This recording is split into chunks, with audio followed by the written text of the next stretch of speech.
여러분 안녕하십니까? 자고 일어나는 재앙 데일리 재앙 브리핑입니다. 여러분의 구독과 좋아요 그리고 공유가 여러분의 주변을 바꿀 수 있습니다. 꼭 부탁드립니다.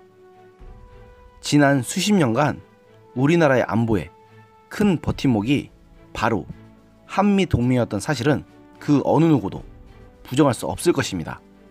그런 한미동맹이 한일 군사정보보호협정 이하 지소미아의 종료 문제로 인해서 위기로 치닫고 있는데요.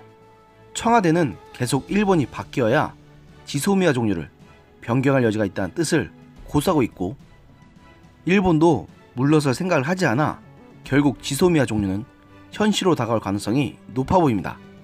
이런 상황에서 미국은 북한만 득을 본다며 종료 결정 재고를 요구했지만, 지금 상황에서는 극적인 반전이 없는 이상에 20일 자정을 기점으로 지소미아가 종료될 수밖에 없어 전례를 찾기 어려운 위기가 다가오고 있습니다.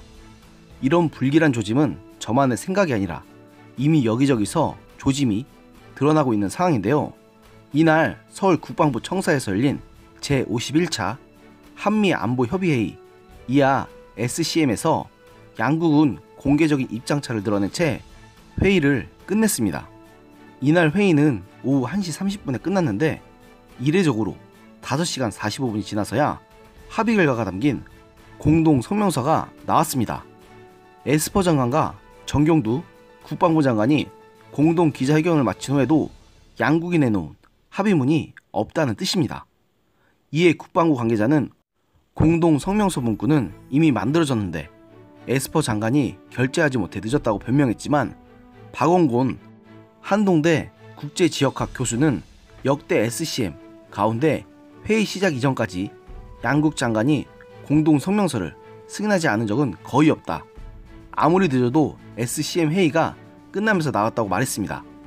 다시 말해서 뭔가 중대한 문제가 있었기 때문에 결재하지 않았다는 건데, 이에 익명을 요구한 정부 소식통은 한미 간 핵심 문구를 놓고 이견이 있어 에스퍼 장관이 성명하지 않았다면서 이 문제가 지소미아와 관련이 있다고 기뜸했다고 합니다. 신범철 아산정책연구원 안보통일센터장도 한미동맹의 현 주소를 보여주는 사건이라고 평하면서 미국이 한국에 대한 불만을 노골적으로 보여주고 있다고 말했는데, 저 역시 이번만큼은 한미동맹이 불안한 적이 있었나 하는 생각이 듭니다. 정 장관과 에스퍼 장관이 나란히 서서 진행한 공동 기자회견도 한미동맹이 얼마나 벌어져 있는지를 확인해주는 자리라는 평가가 나오고 있습니다. 무엇보다 두 장관이 현안마다 말이 달랐기 때문인데요. 에스퍼 장관은 지소미아에 대해 전시 사항을 생각할 때 한미일이 효과적으로 적시에 정보를 공유하는 게 중요하다.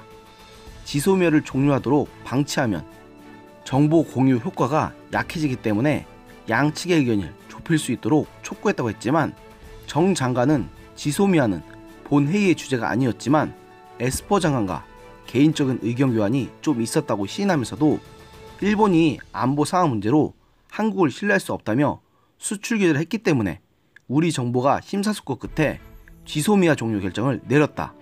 에스퍼 장관과 미국이 일본에 대해 적극적인 노력을 해달라고 당부했다고 말했습니다. 이는 일본의 책임을 거론하면서 미국의 개입을 요구했다는 뜻이지만, 에스퍼 장관이 국방부 기자회견에서 내놓은 요구는 한국의 지소미아 복귀였습니다. 홍규덕 숙명여대 정치학과 교수도 한국이 지소미아를 종료할 경우 이를 말렸던 미국은 보복 조치에 나설 수 있다. 당장 대북 정보를 일부 차단하는 등 눈에 안 보이게 보복할 수 있다. 결국 이는 한국 내 반미 여론을 부추겨 한미 동맹이 흔들릴 수 있다, 이렇게 우려했는데요. 진짜 이분들 왜 그렇게 말도 안 되는 고집을 부리는 건지 이해가 안 갑니다. 지금 우리나라에서 일본에 대한 감정이 곱지만 않다는 것은 저도 잘 압니다. 그리고 저 역시 개인적으로는 일본이란 나라를 그다지 좋아하지 않습니다. 하지만 현실적으로 봤을 때 결국 우리와 함께 가야 하는 동반자라는 사실임에는 변함이 없습니다. 그럼에도 지금 정부는 오로지 자신들의 지지율 유지와 지지 기반 유지만을 위해서 반일 감정을 조장하고 있으니 저는 도저히 지금 정부를 용서할 수가 없습니다. 대한민국이 당신들의 장난감입니까? 대한민국은 저를 비롯한 국민들의 살아있는 삶의 터전이고 우리 아이들이 살아가야 할 땅이기도 합니다. 그런데 지금 이 나라를 이끌고 있는 당신들에게는 이런 나라를 이끈다는 것에 대한 최소한의 양심과 책임감이라도 있습니까? 진심으로 묻지 않을 수가 없습니다. 오늘의 영상은 여기까지였습니다. 들어주셔서 감사합니다.